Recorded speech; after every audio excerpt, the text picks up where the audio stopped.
Hi friends, আজ আমি green পনির তৈরি করলাম।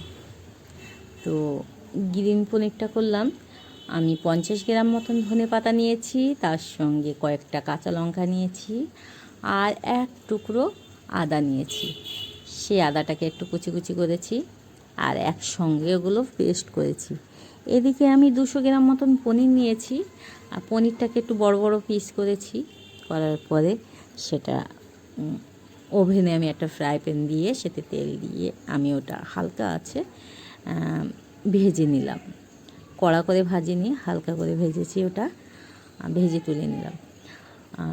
এটা আমার ছেলে খুব ভালোবাসে খেতে, শুধু আমার ছেলে না, বাড়িতে সবাই ভালোবাসে খেতে। আমিও এই রকমভাবে বাড়িতে আপনারাও ট্রাই করে দেখবেন।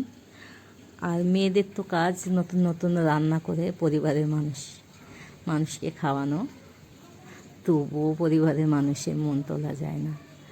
ভালো হয়নি বলবে শুধু, কিন্তু এই পনিরটা এইভাবে রান্না করলে সত্যি তারা চেটে পুটে খাবে। তো আমি পনিরটাকে এই হালকা ভেজে নিলাম, নিয়ে তুলে নিলাম।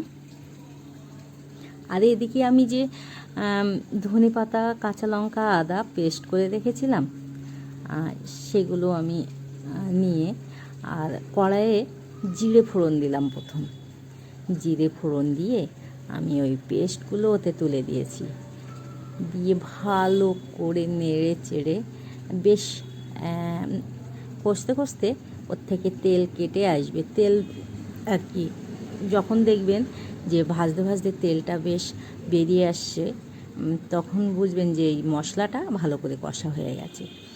তারপরে ওর উপরে আমি একটু হলুদ দিলাম, জিরে গুঁড়ো দিলাম, নুন দিলাম আর পরিমাণ মতন চিনি দিলাম আর একটু গরম মশলা দিলাম, দিয়ে ভালো করে কষে নিলাম।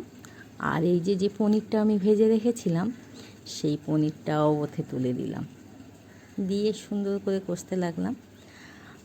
কষে আমি কিন্তু বেশি ঝোল দেবো না, আমি অল্প করে ঝোল দেবো, কারণ এটা ঝোল ঝোল হলে ভালো লাগে না খেতে, বেশ শুকনো শুকনো হলে খেতে খুব ভালো লাগে। তো আমি অল্প করে জল দিয়েছি, ওটায় দেওয়ার পরে বেশ শুকনো শুকনো তরকারিটা হয়েছে।